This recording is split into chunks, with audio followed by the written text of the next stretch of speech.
Assalamualaikum warahmatullahi wabarakatuh. Tuan-tuan dan puan-puan, kita bertemu lagi dalam siri perkongsian doa-doa daripada Al-Quran dan As-Sunnah. Sudah agak lama saya tidak berkongsi dalam ruangan ini.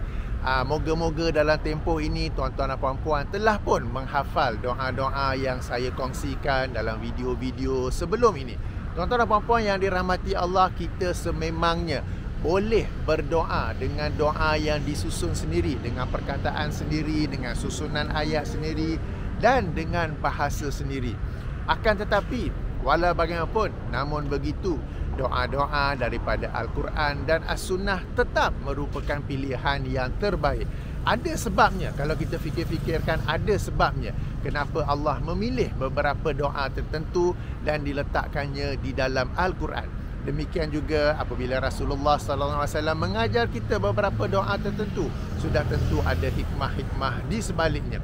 Doa-doa daripada Al-Quran dan Sunnah ni kalau kita perhatikan, ia amat ringkas, pendek, padat, tetapi memiliki maksud yang merangkumi pelbagai aspek.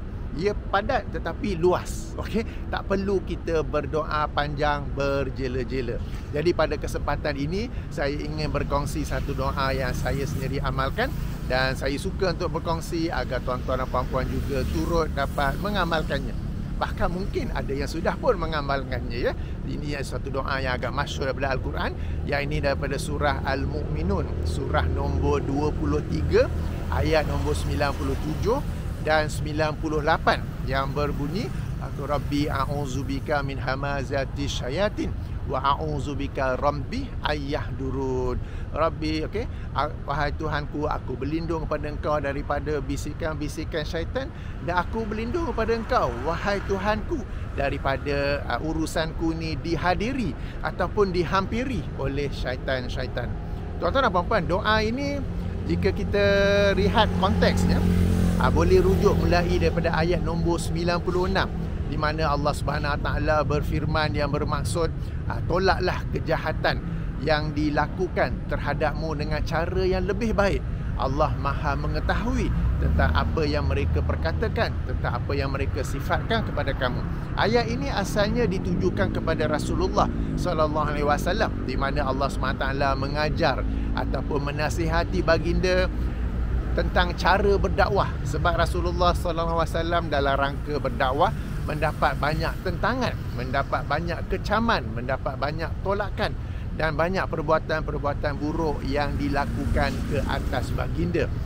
Okey, pun begitu Allah Subhanahu Wa Taala menasihati baginda melalui ayat yang ke-96 ini untuk tolaklah kejahatan yang dilakukan ke atas kamu dengan cara yang lebih baik. Allah Maha mengetahui tentang apa yang mereka perkatakan, tentang apa yang mereka sifatkan terhadapmu. Kemudian Allah sambung ayat tu, okay, waqul, dan katakanlah, Rabbi a'udzubika min hamazati syayatin wa a'udzubika rabbi ayyahdurun. Jadi meskipun dalam rangka Rasulullah sallallahu alaihi wasallam bersabar dan menolak perbuatan-perbuatan negatif yang dilakukan ke atas baginda dalam rangka baginda berdakwah, baginda bersabar dan baginda react dengan cara yang lebih baik, Allah Subhanahu Wa Taala tetap menyuruh baginda berdoa dengan doa ini. Tuan-tuan dan puan-puan, meskipun ayat ini pada asalnya merujuk kepada Rasulullah sallallahu alaihi wasallam, merupakan teguran ataupun tunjuk ajar Allah Subhanahu Wa Taala kepada Rasulullah sallallahu alaihi wasallam, ia juga adalah sesuatu yang boleh kita amalkan dalam rangka kita berdakwah. Sebab apabila kita berdakwah, tidaklah dinamakan dakwah, melainkan pasti ada bantahannya, pasti ada kritikannya, pasti ada kecamannya, pasti akan ada sikap yang negatif. Kalau dakwah semua orang terima saja, something wrong somewhere, kan? Jadi dalam rangka kita berdakwah, kita akan mendapat pelbagai reaksi yang negatif. Itu apakah sikap kita? Maka sikap kita juga adalah sebagaimana ayat 96 surah Al-Mu'minun ini, yang ini kita tolaklah kejahatan itu, kita tolaklah kejahatan yang dilakukan kita itu dengan sikap, dengan akhlak yang lebih baik. Kalau tak mampu nak buat apa-apa pun, kita berdiam saja. Jangan pula dibalas. Orang tu maki kita, kita maki dia balik. Jangan begitu. Orang kita panggil kita dengan nama-nama yang buruk, kita panggil dia pula dengan nama-nama yang buruk. Jangan begitu. Dan pada waktu yang sama kita tetap juga berdoa dengan doa ini. Moga-moga syaitan tidak pula mengganggu kita dengan membisik-bisikkan kepada kita, alah engkau siapa yang nak berdakwah ni, tengok bukan ada orang nak ikut pun apa yang kau cakap tu, sebagai contoh lah. Dan mereka membisikkan untuk kita berputus asa, membisikkan kepada kita untuk tak payahlah nak berdakwah, apa kau ni hebat sangat ke, engkau ni ustaz sangat ke. Padahal kita berdakwah sebab ia salah satu daripada tuntutan agama ke atas setiap umat Islam. Sama-sama kita mengetahui surah Wal-Asr, innal insana lafi khusr illa allazina amanu wa amilus solihat wa tawasau bil haqqi wa tawasau bis sabr. Demi masa sesungguhnya manusia itu dalam kerugian kecuali mereka yang melakukan 4 perkara: beriman, beramal soleh, berpesan-pesan kepada kebenaran, dan berpesan-pesan kepada kesabaran. Alhamdulillah kita beriman, alhamdulillah kita banyak beramal soleh. Kita juga hendaklah berpesan-pesan kepada kebenaran, baik kepada ahli keluarga kita, baik kepada saudara mara kita, baik kepada rakan pejabat kita, baik kepada roommate, housemate kita, baik kepada sesiapa jua. Ini adalah satu peranan umat Islam. Cuma pastikanlah benda yang kita nak sampaikan itu adalah satu kebenaran. Jangan main forward saja apa saja yang diterima dalam WhatsApp group, dalam Telegram group, main forward je. Itu bukan bernama berpesan-pesan pada kebenaran. Itu masuk dalam hadis Nabi SAW dalam Sahih Muslim, ya. Cukuplah seorang itu dikatakan pendusta apabila dia menyampaikan setiap sesuatu yang didengarnya. Bukan begitu. Kita kena pastikan benda itu kebenaran, barulah kita berpesan-pesan kebenaran itu kepada orang lain. Dan dalam rangka melakukan pesan-pesan kebenaran inilah sudah pasti kita akan mendapat banyak tentangan, banyak kritikan, banyak kecaman. Lalu apakah yang patut kita buat?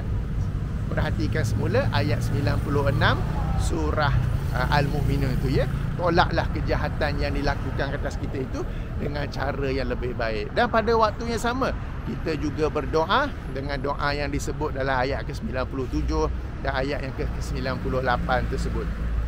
Tuan-tuan dan puan-puan yang dirahmati Allah, doa yang terdapat dalam ayat 97, 98 itu bersifat umum, maka ia boleh juga kita baca.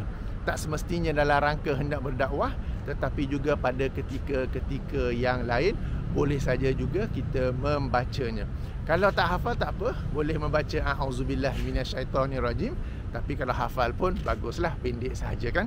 Macam saya sendiri pun alhamdulillah sebelum hendak memulakan video, saya baca doa yang ini ni, yang saya sebut ni, dan juga doa Nabi Musa. Okey. Rabbi shrah li sadri wa yassir li amri wahlul 'uqdatam min lisani yafqahu qawli. Kemudian saya bacakan doa yang ni, Rabbi a'udzubika min hamazati syayatin wa a'udzubika rabbi ayahdurun. Baru saya tekan butang rekod. Jadi doa yang saya baca ni saya tak adalah sebut dalam video. Kita tak payah nak tunjuk semua benda dalam media sosial kan. Jadi ini doa-doa yang saya baca sebelum saya memulakan video. Okey. Jadi doa ini bersifat umum, kita boleh membacanya pada bila-bila masa, tidak terhadlah dalam rangka menghadapi cabaran-cabaran dakwah saja. Jadi ayuh tuan-tuan dan puan-puan, doa yang pendek saja, bagus maksudnya, agar apa saja usaha kita, baik dalam rangka berdakwah ataupun apa-apa lain, kita mohon perlindungan Allah Subhanahu Wa Taala daripada bisikan-bisikan syaitan, daripada hasutan-hasutan syaitan. Okey, dan kita juga memohon perlindungan Allah daripada syaitan itu mendekati kita ataupun turut hadir dalam usaha kita ini. Moga-moga dengan itu usaha kita lebih berjaya dan lebih bermanfaat, insya-Allah. Baik, itu yang saya nak kongsikan. Subhanakallahumma wa bihamdika asyhadu an la ilaha illa anta astaghfiruka wa atubu ilaika. Assalamualaikum warahmatullahi wabarakatuh.